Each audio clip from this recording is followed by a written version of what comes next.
Pueden tomar asiento. Debemos de pasar ahora, hermanos, a el estudio que corresponderá a este día. Hermanos, el día de hoy damos pie al inicio de una nueva serie después de un largo tiempo en el que estuvimos exponiendo nuestra confesión de fe. Hoy entramos a una serie, hermanos, que creo es importante que constantemente, hermanos, estemos hablando acerca de esto. Y la serie, hermanos, se ha titulado Vida y Salvación, cómo compartir el Evangelio.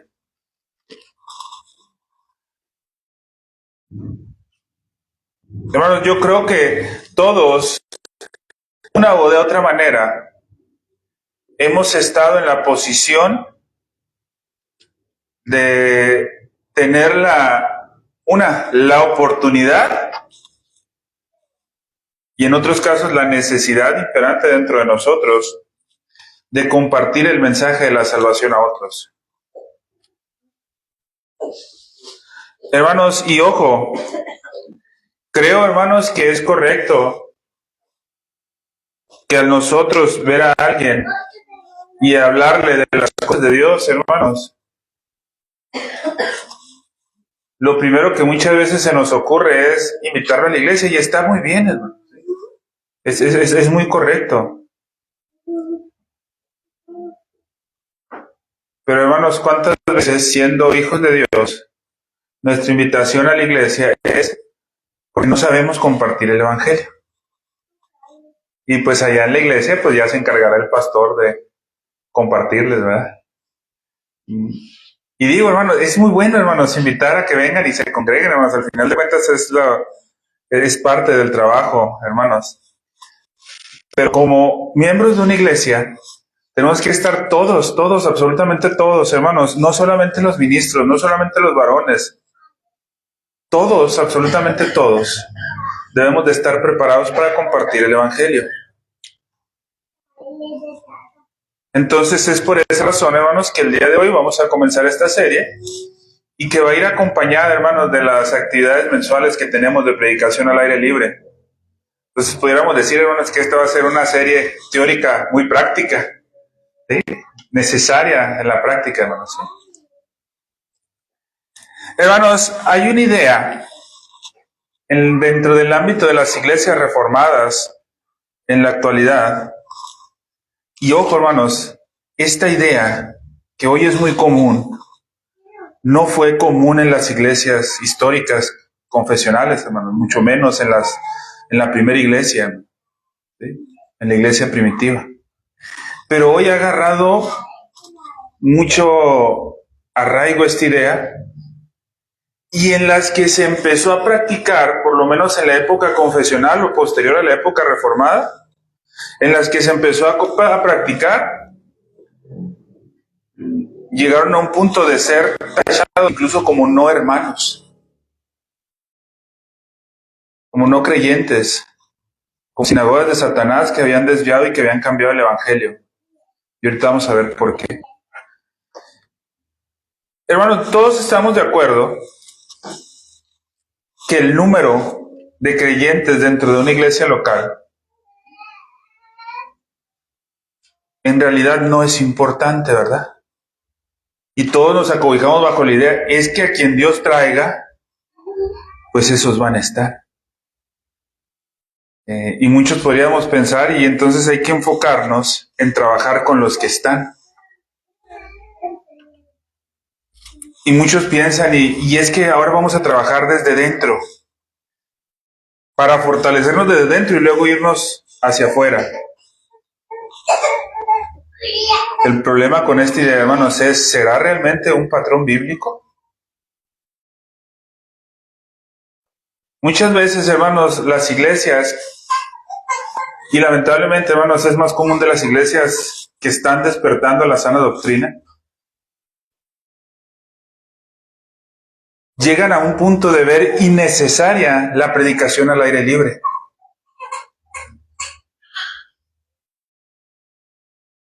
¿Por qué? Porque ahora se piensa en lo que está dentro. El punto es, hermanos, ¿eso realmente es acorde a las Sagradas Escrituras? ¿Realmente creemos, hermanos, que a Dios, hermanos, le importe más la fidelidad de los pocos que de la hipocresía de muchos? ¿Realmente creemos, hermanos, que es justificación suficiente para olvidar el trabajo evangelístico? Lamentablemente, hermanos, pareciera que en muchas congregaciones así es. En muchas congregaciones es muy lamentable que la idea de que el trabajo importante se da dentro y que de fuera vienen los que Dios traiga. En esa idea, hermanos, se olvida completamente el trabajo evangelístico. Curiosamente, hermanos, el inicio de la Gran Comisión, aunque sí abarca el trabajo de dentro, pero el inicio es el trabajo evangelístico. Ir a todas partes del mundo. Y después de ir, dice discipular, ¿verdad? No habla de discipular, fortalecerlos y luego ir. No, dice vayan, discipulen y enseñen. ¿Sí?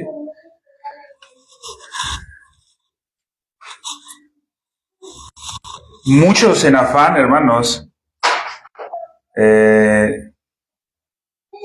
de hacer esto, el dejar la predicación, hermanos, del Evangelio por fuera, cometen errores muy difíciles y muy complicados. La idea de que Dios traiga a la congregación local a quienes han de ser salvos, y es una realidad, hermanos, y debe ser nuestra oración constante que Dios traiga a quienes han de ser salvos a la iglesia, no justifica la postura de la iglesia de no salir a predicar el Evangelio fuera. No es justificante, hermano. Y ahorita vamos a ir viendo por qué.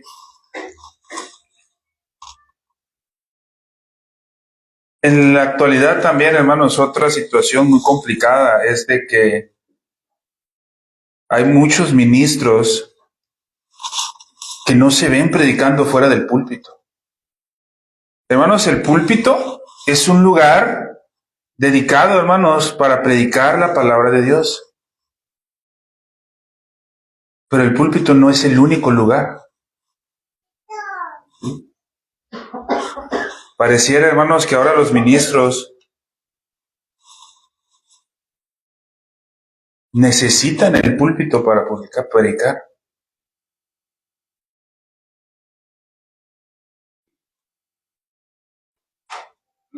A lo menos en Obregón, hermanos, y me ha tocado en otras ciudades más grandes,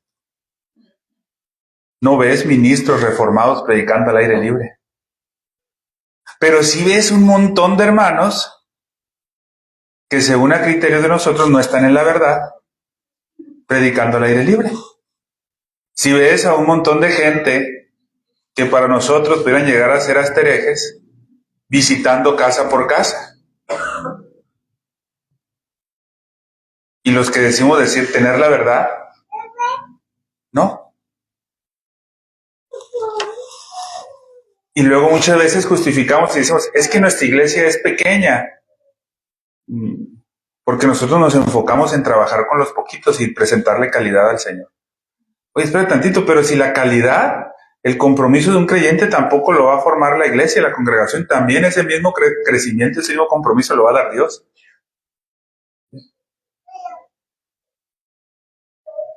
Entonces es necesario, hermanos, empezar a hacer eso. Y luego pasa otras cosas, hermano, que también son muy peligrosas.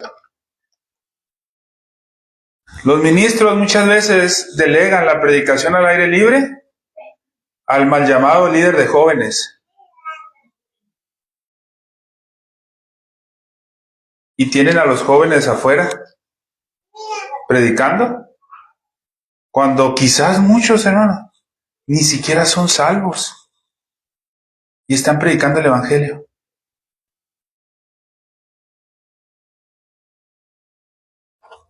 Parte, hermanos, de la pluralidad de ancianos dentro de una congregación es precisamente eso, hermano. que los ministros del Evangelio, los ancianos establecidos dentro de las iglesias locales, son quienes deben de estar públicamente predicando el Evangelio. Acabamos de hacer una lectura, hermanos, donde el apóstol Pablo dice que él no rehusó, él no dejó de hacerlo. En donde se congregaban en las casas, pero también dice públicamente. ¿Y sabe qué quiere decir en el hebreo, hermanos, públicamente? Lo mismo que en el español. Públicamente. Igualito. ¿Sí? No tiene una connotación distinta, hermanos. Pero, hermanos, cada vez son menos los ministros que se ven, hermanos, predicando en las calles. ¿Qué causa esto, hermanos? Que el evangelio sea mal predicado. Ahora, ojo, hermanos, una es la responsabilidad que tenemos cada uno de nosotros de compartir el evangelio a aquel con el que vamos sentado al lado del camión, aquel con el que se sienta a un lado de nosotros en nuestro lugar de trabajo, aquel que en la escuela se sienta a un lado de mí, aquel que vive enseguida de mí. Esa es una responsabilidad que tenemos cada uno de nosotros, hermanos. ¿Sí? Todos. Hermanas, también, hermanas. ¿Sí? Las hermanas también tienen que predicar el evangelio. No de la misma forma que los ministros, pero también tienen que predicarlo. Pero muchas veces hemos dejado esas responsabilidades, hermanos, porque no sabemos predicar el evangelio. ¿Cómo le hago para predicar el evangelio? Y eso es muy delicado, hermanos, eso es muy lamentable. Y tenemos que cuidar eso. Tenemos que poner seria atención en eso, hermano. Yo quisiera, hermanos, en mi deseo que esta iglesia fuera una iglesia, hermanos, que se caracterice por predicar fiel la palabra en el púlpito, pero también, hermanos, por predicarlo en las calles, en las plazas, en los lugares públicos. Porque muchas veces, hermanos, sí queremos ser muy bíblicos dentro de las cuatro paredes, pero yo no miré, hermanos, o yo no he visto el ejemplo de los apóstoles siendo muy bíblicos únicamente dentro de las cuatro paredes de un edificio. También nos muestra, hermanos, que en las plazas, nuestro Señor Jesucristo lo hacía de igual manera, predicando el Evangelio, hermanos, y buscando ser bíblico.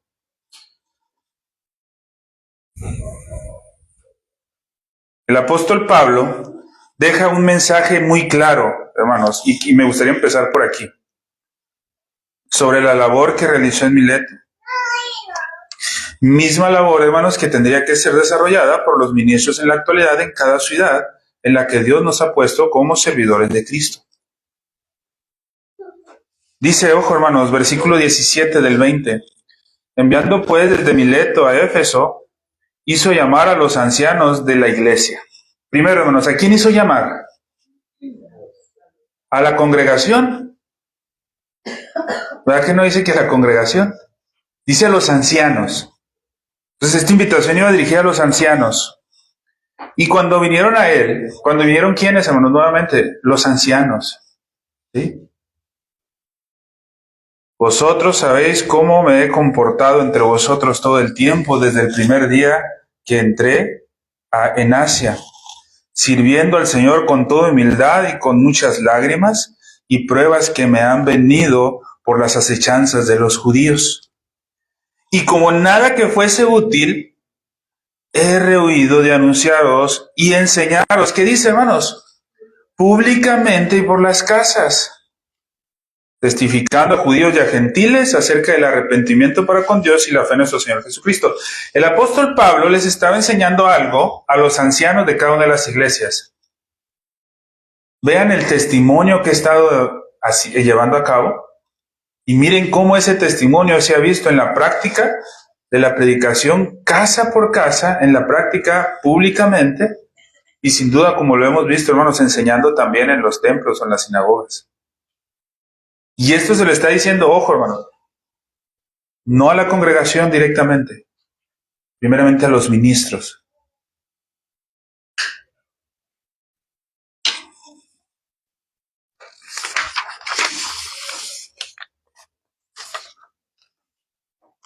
Esta enseñanza, hermanos, que vamos a estar desarrollando durante este tiempo, tiene la intención que aprendamos primeramente cada uno de los oficiales de las iglesias y quizás aquellos hermanos que nos estén viendo a la distancia, que puedan ser exhortados en esto, pero también dentro de los locales, la tremenda responsabilidad que tenemos sobre la predicación del Evangelio. Pero hermanos, esta labor no solo se debe desarrollar dentro de las cuatro paredes, sino como lo hacía el apóstol Pablo, también públicamente y en las casas. Pero al decir, hermanos, que en un primer sentido está dirigido a los oficiales, todos nosotros como creyentes debemos estar preparados para presentar el Evangelio de una forma correcta. Y esa es la razón por la que estamos iniciando esta serie, hermano. Como les decía ahorita, hemos estado realizando una serie de momentos en los que hemos estado predicando al aire libre. Con todo el favor de Dios, hermanos, estoy convencido que así será, a menos que Él venga antes. Continuaremos con estas actividades, hermanos.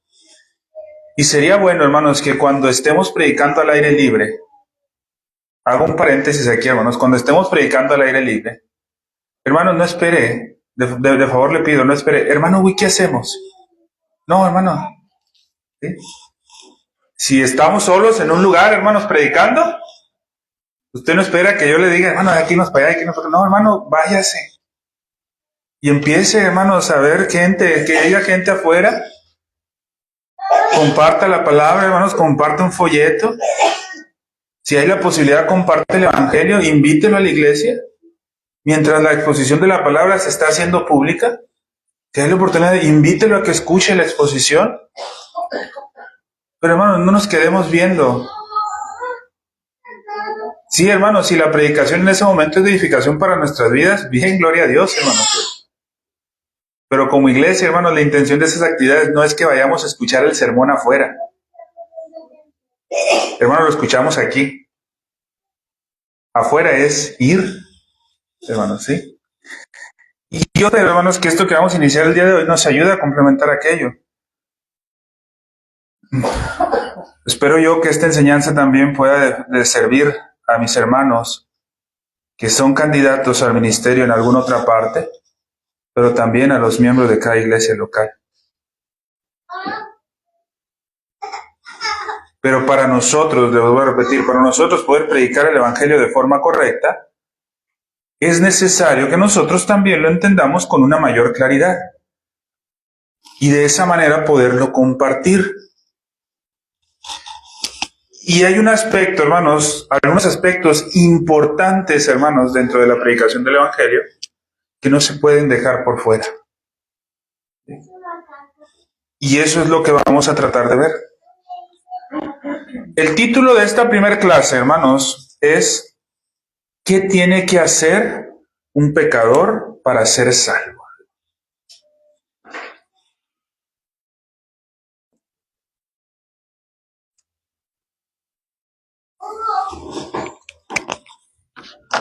Hasta lo voy a poner con rojo.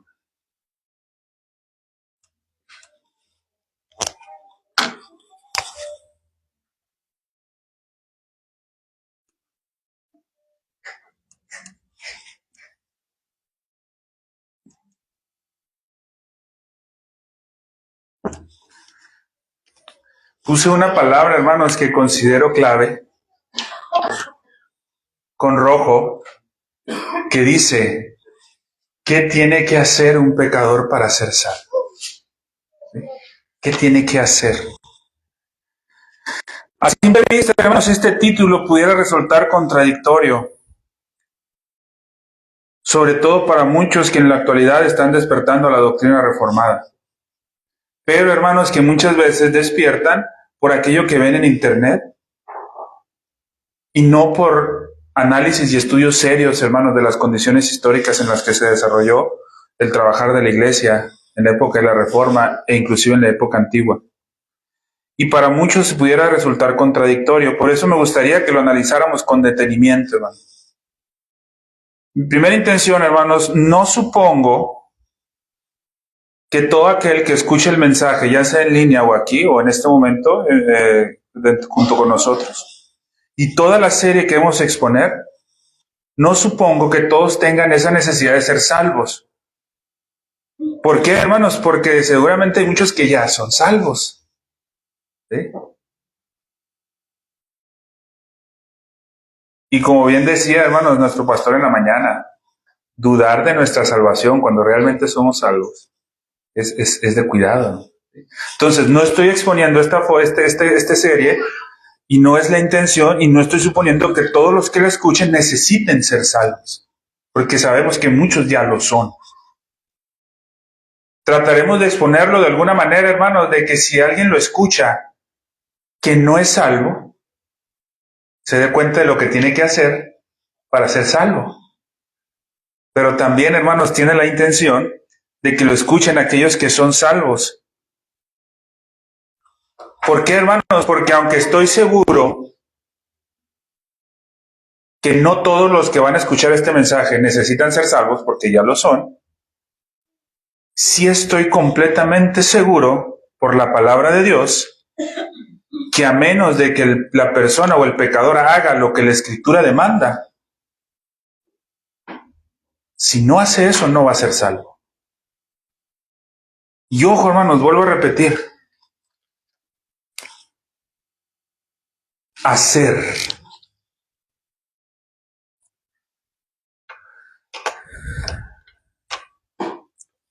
El versículo 21, hermanos, del texto que acabamos de leer ahorita en Hechos 20, dice, hermanos, testificando a judíos y a gentiles acerca del arrepentimiento para con Dios y la fe en nuestro Señor Jesucristo.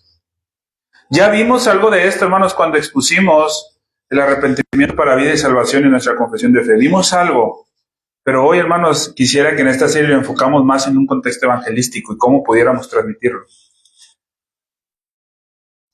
No se necesita ver mucho, hermanos, no se necesita hacer mucho trabajo de análisis o hermenéutico o una exégesis muy profunda para ver en este texto las demandas del Evangelio de las cuales se le estoy hablando, hermanos. ¿Verdad, hermanos, que están clarísimas? Hay dos demandas, hermanos, que pone aquí y que las está diciendo el apóstol Pablo, hermanos, inspirado por Dios y que no son ideas mías. Hay dos demandas: arrepentimiento para con Dios y fe en nuestro Señor Jesucristo. Eso está claro, hermanos. Aparece claramente en el pasaje que acabamos de leer. Pero antes, hermanos, de analizar cada uno de estos, y durante el desarrollo de toda la serie vamos a estar analizando cada uno de estos para saber, hermanos, porque decir arrepentimiento para con Dios y fe en nuestro Señor Jesucristo suena muy fácil. Pero ¿por qué vemos que hay mucha gente, hermanos, que ha profesado un arrepentimiento para con Dios y una fe en nuestro Señor Jesucristo y no está en los caminos? Porque decirlo es muy fácil, hermano, pero entenderlo realmente no es nada fácil. Y vamos a tratar de entenderlo de esa manera.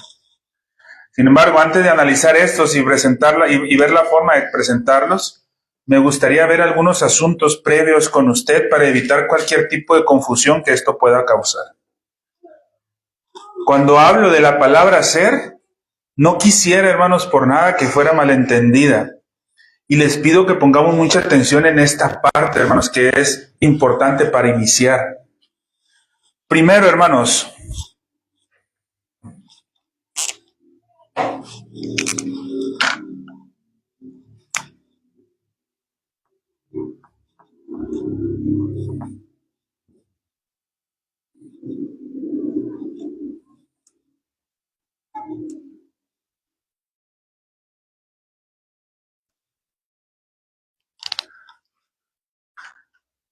primero, no debemos confundir por nada del mundo el hacer del que vamos a hablar con obras para salvación. Son dos cosas, hermanos, diametralmente distintas. Y conforme vayamos desarrollando la clase y la serie, vamos a ir viendo esto, hermano. Si en algún momento alguien se acercara a mí y me dijera, ¿hacer, hermano? Pero ¿de qué estás hablando, mi hermano, con nacer? Nosotros como bautistas reformados, como confesionales e históricos de soteriología calvinista, creemos que no hay nada que podamos o debamos hacer nosotros para ser salvos. ¿Por qué? Porque la salvación es por gracia de Dios. ¿Verdad que sería una objeción muy común encontrarnos con esto? ¿Sí? En un sentido muy importante, hermanos, yo podría responder a esto que estoy muy de acuerdo con esa afirmación, hermanos. ¿Sí? Yo le he dicho, hermanos, yo no tengo ningún impedimento en reconocerme, hermanos, como un bautista confesional histórico. Yo no tengo ningún problema en reconocerme, hermanos, como un calvinista. Yo no tengo ningún problema, hermanos, en decir, es que me identifico con la doctrina reformada. Y yo no tengo ningún problema en decir que no podemos y no debemos hacer nada para ser salvos porque la salvación es solo por gracia de Dios. No, yo no tengo ningún problema con eso. Yo lo acepto totalmente. Y creo que es correcto, hermanos. ¿Por qué? Porque la Biblia nos lo enseña, hermanos. Efesios capítulo 2, versículos del 8 al 9 nos enseña, hermanos, que ¿por qué hemos sido salvos? Por gracia hemos sido salvos, por medio de la fe. Y esto no es de nosotros, sino lo deja bien claro, es un don de Dios. Entonces la Escritura me lo declara que esa es una verdad. Pablo le dice a Tito, hermanos, que Dios nos salvó no por obras de justicia que nosotros hubiéramos hecho, sino conforme a su misericordia. Y todo esto es una realidad, hermanos. Entonces yo no tendría ningún problema en aceptar esto y decir, sí, en un sentido tienes razón. Cuando Cristo, hermanos, estuvo en la cruz, antes de morir, dijo una palabra, una frase que es muy famosa. ¿Alguien se acuerda, hermanos? Antes de morir, consumado es, dijo. Consumado es. Hermanos, cuando Cristo dijo consumado es, realmente fue consumado. Nuestra salvación realmente fue consumada. Nuestra salvación, hermanos, en ese momento, por la obra perfecta de nuestro Señor Jesucristo, ¿sí? No por nuestras obras, que dicho sea de paso, nuestras obras son imperfectas, la de Él es perfecta, nuestra salvación fue consumada. Eso es un hecho. ¿Sí? Entonces, hermanos, con esto que quiero decir, que estoy convencido de que el Evangelio no se trata en primer lugar de que hagamos algo nosotros para salvarnos. Se trata en primer lugar de lo que Cristo hizo por nosotros. ¿Sí? Entonces, hermanos, primero, ¿qué tenemos que exponer? Lo que Cristo ha hecho por el pecador. ¿Sí? Y ahora usted quizás, hermanos, que nos escucha, o quizás los que están aquí también, pudieran preguntarse, ¿y si esto es verdad, por qué el hermano me está hablando de hacer? Como que ya hay un poco de contradicción, pudiéramos pensar. Esta es una pregunta muy buena, hermano, pero a la vez tiene una respuesta facilísima, muy fácil y muy sencilla. ¿Sabe por qué, hermanos? Aunque nuestra salvación fue consumada en Cristo, aunque el Evangelio demanda en primer lugar hablar de la obra de Cristo y no la de nosotros, ¿sabe por qué tenemos que hablar de algo que tiene que hacer el pecador? Simple y sencillamente, hermanos, porque es el lenguaje que la Biblia nos enseña a nosotros. Encontrarle una lógica tiene su razonamiento y ahorita vamos a verlo. Pero la razón principal por la que debemos no solamente dejar al pecador, porque, ojo, hermanos, muchas veces le decimos al pecador cuando le predicamos el Evangelio, es que tú no puedes hacer nada para ser salvo, olvídate, no puedes hacer nada. Ve a la iglesia. ¿Y qué pasa esta persona, hermanos? Muchas veces se queda con la inquietud en ese momento y viene a la iglesia y escucha el mensaje, hermanos, y a lo mejor se siente motivado en ese momento por escuchar el mensaje. Se va, hermanos, se la pasa muy a gusto en su casa y el siguiente domingo vuelve otra vez a la iglesia y a lo mejor escucha un mensaje y otra vez se siente cómodo, se siente a gusto, le agradó y se va. Regresa el tercer domingo y ya de repente sale una predicación como de esas que nos aparecen muy seguido, hermanos, que como que yo creo que al pastor le dijeron algo que yo estaba haciendo. ¿Verdad? ¿Sí le ha tocado? Hermanos, y eso no es exclusivo de cada uno de nosotros, también pasa cuando vienen visitas. La visita que tiene poco tiempo viniendo, escucha algo y dice, yo creo que la hermana Yenis que me invitó le dijo algo al pastor y por eso está diciendo esto al pastor. Y ya se empieza a sentir medio incómodo. ¿Y qué pasa con esta persona, hermano? Al siguiente domingo, ¿qué pasa? Ya no viene. ¿Por qué, hermanos? Porque esta persona, cuando le hablamos, ¿qué le dijimos? Es que no tienes que hacer nada para ser salvo. Pero ve a la iglesia. El problema, hermanos, es que la Biblia sí nos enseña a decirles que tienen que hacer algo. Y eso es lo que vamos a ir viendo. La Biblia nos enseña a hablar de esta manera. El texto que acabamos de leer, hermanos, es una evidencia de esto. Y muchos otros que vamos a analizar conforme vayamos desarrollando toda la serie. La realidad, hermanos, es que el arrepentimiento y la fe son requerimientos del Evangelio. Ojo, hermanos, tenemos que tener mucho cuidado con esto, hermanos. El arrepentimiento y la fe no son cosas que Cristo hace por nosotros. ¿Sí? Son cosas que nosotros tenemos que hacer. ¿Sí? Cristo, hermanos, murió en la cruz por nosotros. Pero, hermanos, si tú estás esperando que Cristo se arrepienta por ti, hermanos, Él no tiene nada de qué arrepentirse. ¿Te imaginas qué lógico sería pensar, hermanos, Cristo se va a arrepentir por mí? Hermanos, ¿de qué se va a arrepentir Cristo? ¿Sí? Hay cosas, hermanos, que nosotros tenemos que hacer.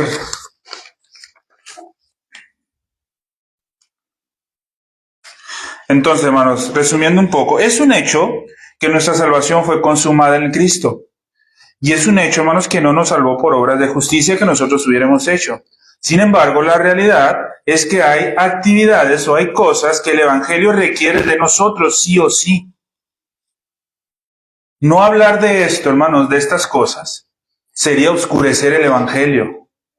No hablar de esto, hermanos, sería presentar otro Evangelio. No hablar de esto, hermanos, sería presentar un Evangelio distinto. ¿Y qué se le advierte a alguien que presente un Evangelio diferente al que Cristo enseñó? Que sea, ¿qué, hermana? Más fuerte, hermano, porque yo creo que atrás no le escuchan. Maldito, hermanos. Aquel que presente un Evangelio que es diferente al que Cristo nos da, sea maldito. Entonces, cuando nosotros evitamos presentar esta idea o esta afirmación que la Biblia nos enseña sobre las demandas hacia el pecador del Evangelio, por considerar que nosotros no tenemos que hacer nada porque somos muy calvinistas, estamos desvirtuando el Evangelio. A estas gentes se les empezó a reconocer como hipercalvinistas. Y las iglesias empezaron a alejar de ellos. Porque no predicaban el Evangelio. Entonces, hermanos, con esto, lo primero que tenemos que aprender, hermanos, y que esta parte es bien importante y que es con lo que me gustaría que nos quedáramos en esta primera clase, es distinguir entre dos tipos de hacer diferentes. ¿Algunos de ustedes, hermanos, saben la historia del hijo pródigo? Yo creo que sí, todo, ¿verdad? La hemos escuchado de alguna u otra manera. ¿Qué pasa con el hijo pródigo, hermanos, en Lucas 15? Hay un joven muy entusiasta, que ¿qué es lo que hace este joven, hermanos? Creyéndose ya muy, ¿cómo se dice? Independiente, creyéndose ya muy adulto, le dice a su padre, padre, ¿sabes qué? ¿Por qué no repartes la heredad en vida? Hermanos, el padre lo hace, le da el dinero, los bienes al hijo. Todos sabemos la historia, hermanos. ¿Qué hace el hijo? Se va a una ciudad muy lejana, como lo muestra la Biblia, malgasta todo, hace un uso indebido de todo lo que le dieron, que llega hasta un punto, hermanos, en el que está haciendo ¿qué? El hijo. Comiendo con quiénes, con cerdos, hermanos, ¿sí? Ahí, hermano. Además, deseaba, hermanos, pero ahí estaba, hermanos, ¿sí? En una condición, hermanos, totalmente acabada, hermanos. Dígame sí o no. En un sentido, es correcto, hermanos, que el hijo no podía hacer nada para ganarse la misericordia del padre, ¿verdad? No podía hacer nada. Él ya se había gastado todo lo que el padre le había dado. ¿Sí? En un sentido, él no podía hacer nada. Pero en otro sentido, él sí tenía que hacer algo. ¿Sí? La única opción que tenía él, ¿qué era, hermanos? Regresar con el padre. Ustedes se dan cuenta, hermanos, en la historia, hermanos, podemos notar que el padre tenía un deseo real de que el hijo viniera a él. ¿Verdad que sí? Porque ¿qué está haciendo el padre, hermanos? Está parado esperando, hermano. Está esperando que regresara. Pero te das cuenta, hermanos, que en ese sentido, él estaba esperando que el hijo fuera a él. Sin embargo, hermanos, si el hijo regresaba, en un sentido no podía hacer nada. Porque, hermanos, dime sí o no, si el hijo le dijera al padre, padre, vengo arrepentido de todo lo que hice y quisiera que me ayudes. Hermanos, el padre tendría la obligación de decir, bienvenido. La obligación, ¿verdad que no? El bienvenido del padre fue manifestación de ¿qué? Misericordia, de amor del padre hacia su hijo. Entonces, para manifestar para recibir esa manifestación de amor y gracia, en un sentido el hijo tenía que hacer algo, pero en otro sentido no podía hacer nada porque no se la podía ganar. Pero sin embargo el padre no fue. Él tenía que hacer, hermano. Entonces vemos ejemplos bíblicos de este hacer, hermanos. Entonces ahí entendemos dos tipos distintos de hacer. El doctor Waldron, hermanos, en un libro que tiene, muy bueno, pone una comparación, hermanos, que muy simple, hermanos, pero la verdad muy real. ¿Cuántos de ustedes han llevado el carro al mecánico a que se los arregle? Yo creo que todos los que tenemos carro hemos hecho eso alguna vez, ¿verdad? Y lo llevamos con un mecánico que es muy bueno. Y el mecánico checa el carro, lo arregla. ¿Y qué pasa, hermanos? Cuando llegas a recogerlo, te entrega las llaves y te dice, ahí está, ya está listo todo. Ya no hay más que hacer, el carro ya sirve. Te dice, ojo, ya no hay más que hacer, ya está bien. Pero después te dice, lo único que tienes que hacer, prenderlo. Pues si no lo prendes, ¿cómo va a caminar? ¿Verdad? Entonces, curiosamente, no hay nada más que hacer, pero lo único que tienes que hacer. Entonces, ¿te das cuenta cómo son dos cosas distintas de hacer? Tenemos que cuidar eso, hermanos, ¿sí?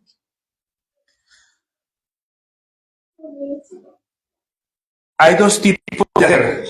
Un tipo de hacer, hermanos, que tenemos que rechazar completamente. ¿Hay algo que podamos hacer para ser salvos? En nuestras obras, no. Pero ¿hay algo que demande el Evangelio si nosotros somos salvos? Sí. Y nosotros tenemos que predicarle a alguien como si esa persona tuviera un corazón renovado. Debemos ser capaces de entender la diferencia entre estos dos tipos de hacer, si realmente nosotros queremos ser salvos y estar convencidos de que lo somos. Al hablar de hacer, no estamos hablando, hermanos, de obras para la salvación, hermanos, ¿sí? Olvidémonos de esto. Ese hacer, hermanos, no está hablando de obras para la salvación, para nada, ¿sí?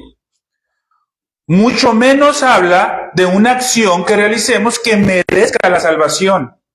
No estamos hablando de eso. no es hacerle creer a alguien que está ganando la salvación. Es hablarle a alguien que recibió esa salvación. Otra distinción que nos puede ayudar en esto, hermanos, es la diferencia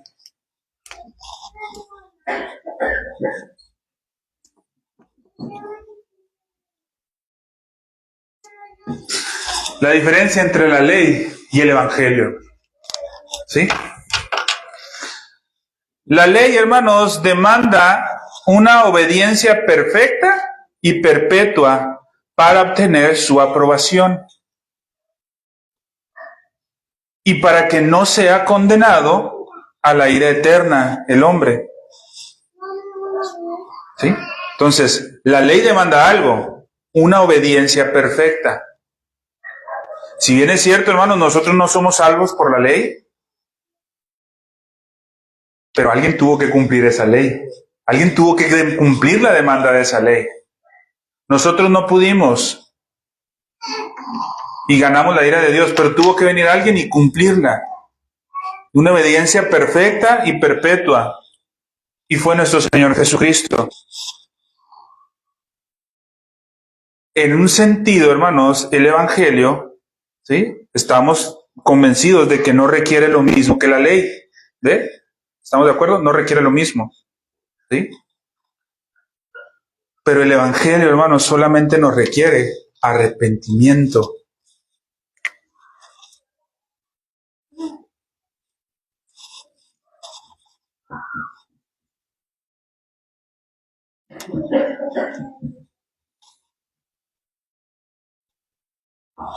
Y fe.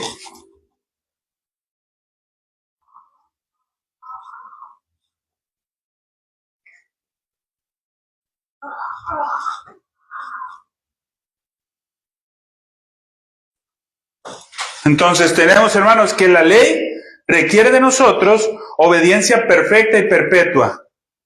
Y el Evangelio requiere de nosotros arrepentimiento y fe. Es una distinción bien importante, hermanos.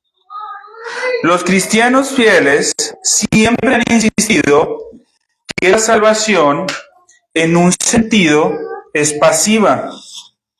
No gana para nada ni construye la salvación. Simplemente lo que hace es recibirla y descansar en esa salvación. Y esa salvación es divinamente construida en nosotros. Sin embargo, hermanos, nuestra mente y nuestra voluntad humana desempeñan un papel activo en la recepción y el descanso de esa salvación. En ese sentido, nosotros vemos que se convierte en algo que el ser humano debe hacer. ¿Sí? Entonces, la fe salvadora en un sentido es pasiva. ¿Por qué es pasiva? Porque depende de Dios. Él es quien la construye. ¿Sí?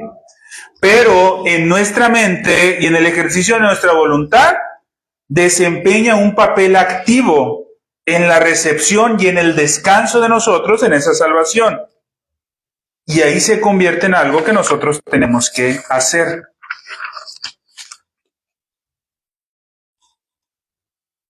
Ahora, otra cosa importante, hermanos, es que ese hacer del que estamos hablando no es un tipo de hacer que se hace separado del corazón.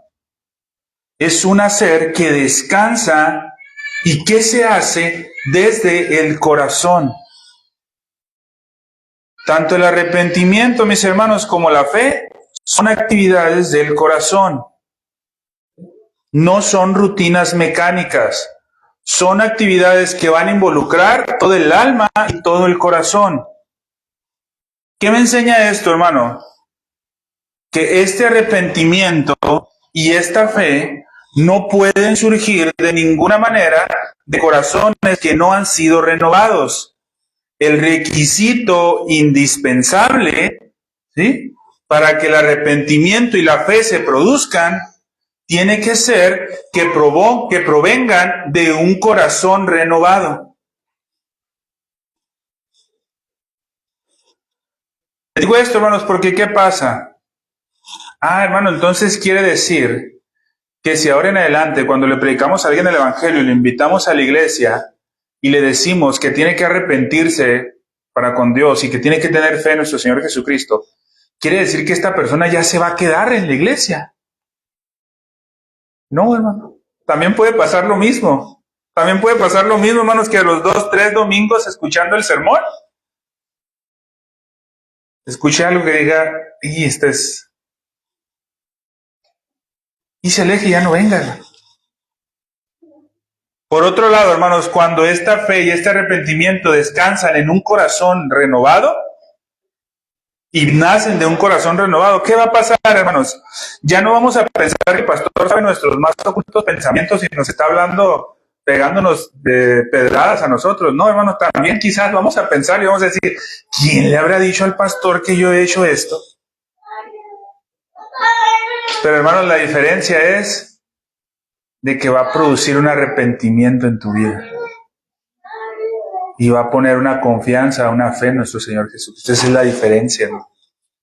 ¿Sí? ¿Y qué va a pasar, hermanos, cuando pasa esto? Tu vida va a ser una constante en la iglesia. Pero es una realidad, hermanos, de el por qué muchos no tienen una vida constante y un compromiso con la iglesia. La realidad, hermanos, es porque muchas veces no se les ha enseñado que tienen que arrepentirse para con Dios y que tienen que poner la fe en nuestro Señor Jesucristo. Pero aquellos a los que se les ha enseñado y siguen, hermanos, sin manifestar ese compromiso con Dios, la única razón es porque no tienen un corazón renovado. Esa es la realidad, hermanos. La vida del creyente, hermanos, es un arrepentimiento y una manifestación de fe constante en cada andar. Hermano, usted pregúntele al hermano que tiene más tiempo aquí. Es más, pregúntele al pastor si en esta semana se arrepintió por algo que hizo. Y seguramente, ¿verdad, pastor? Que va a decir que sí. Seguramente. Si me pregunta un servidor, hermanos, téngalo por seguro. La vida del creyente, hermanos, es arrepentimiento constante y manifestación de fe en Jesucristo. Pero cuando viene de un corazón renovado, te direcciona hacia el lugar correcto. Cuando no viene de un corazón renovado, hermanos, ese ejemplo bíblico, hermanos, no puedo dejar de ponerlo. ¿Qué pasó con Judas, hermanos, el que traicionó a nuestro Señor Jesucristo? ¿Se arrepintió? Sí, hermano, se arrepintió de lo que hizo. Judas se arrepintió, hermano. ¿Qué quiso hacer Judas? Quiso ir a entregar el dinero que le habían pagado, las monedas. Y dice la Escritura que se arrepintió. Pero ¿cuál fue el camino de Judas, hermano? Ahorcarse, hermano. ¿Habrá tenido un corazón renovado? Lógicamente no, hermano. ¿Por qué? Aunque manifestó un arrepentimiento, él fue e hizo lo que no es un corazón renovado. Entonces, hermanos, tenemos que tener mucho cuidado. Porque vemos muchas profesiones de fe y arrepentimiento sin fruto. Porque estas profesiones de fe y arrepentimiento sin fruto vienen de corazones no renovados. Y al suceder esto, hermanos, su hacer no es el tipo de hacer que estamos comentando ahorita. Cristo murió por nosotros, hermanos, y en lugar de nosotros. Pero Él no cree ni se arrepiente por nosotros, hermanos. Es algo que nosotros tenemos que hacer. Esas cosas nosotros tenemos que hacer si realmente queremos estar seguros de nuestra salvación. Por eso, hermanos, cuando te toque compartir el Evangelio con alguien, hermano, en la oportunidad más mínima que tengas, ¿sí?, hazle saber que es pecador, que Cristo murió por sus pecados y que tiene que arrepentirse de su maldad y poner la fe en Cristo. Siempre hácelo saber, hermano. Por poco tiempo que tengas. En la mañana el pastor en la predicación nos hablaba, hermanos, de ese, parafraseando un poco, hermanos, de ese, si realmente, hermanos, hay algo dentro de nosotros que nos mueve o que nos preocupa por la condición de las personas que no están en Cristo. Si realmente hay eso, hermano, no dudes. ¿Sí? Antes de decirle, hermanos, te invito el domingo a la iglesia. ¿Sí? Porque a lo mejor que bien nos vamos a ver, ¿no? O el apóstol Pablo que bien se había visto cuando el carcelero le dijo, ¿y qué tengo que hacer para ser salvo? Te invito el domingo a la iglesia. ¿Verdad que no le dijo, te invito el domingo a la iglesia? Le dijo, ¿qué le dijo, hermano? Arrepiéntete. ¿Sí? Ahora, hermanos, ese arrepentimiento lo iba a llevar a congregarse con la iglesia. Tanto, hermanos, que lo llevó a bautizarse y todo lo que conocemos. ¿Sí? Pero es eso, hermanos, en primer lugar. ¿Dudas hasta aquí, hermanos? El día de hoy, hermanos, tocamos, primeramente, cosas que tenemos que hacer. La próxima semana, hermanos, vamos a hablar un poco acerca de esto. Ok, sí, tengo que hacer, pero ¿cómo le hago saber la necesidad? Porque quise para ser salvo, pues ¿salvo de qué? ¿De qué necesitamos ser salvos? Porque hay muchos que te vas a encontrar y te van a decir, pero si yo no hago cosas malas. O sea, yo no soy tan malo. Malo aquel que anda balaceando en la madrugada. Bueno, en Obregón ya es para el día, ¿no? Pero aquel que anda balaceando, malo aquel que anda vendiendo drogas, malo aquel que abusa de mujeres, malo aquel hijo que le pega a sus padres, pero yo no. Pues la próxima semana, hermanos, vamos a ver de qué necesita ser salvo el pecador para poder presentarlo. Pero hay algo que tiene que hacer, sí. Hay algo que tiene que hacer. Vamos a orar, hermanos, para después pasar a la celebración de la Santa Cena, hermanos. Padre Santo, Señor, gracias te damos, mi Dios, por este tiempo, por la oportunidad que nos has dado en esta tarde de poder estar delante de tu presencia, mi Dios, en este tu día que has establecido para tu honra y tu gloria, mi Señor. Te agradecemos porque como iglesia nos has permitido disfrutar de los beneficios de este día santo, mi Dios, para ti. Permítenos, mi Señor, culminar este día para tu honra y tu gloria, dándote y testificando en todo momento tu nombre, mi Señor. Gracias, Padre, te damos por todo en Cristo Jesús. Amén.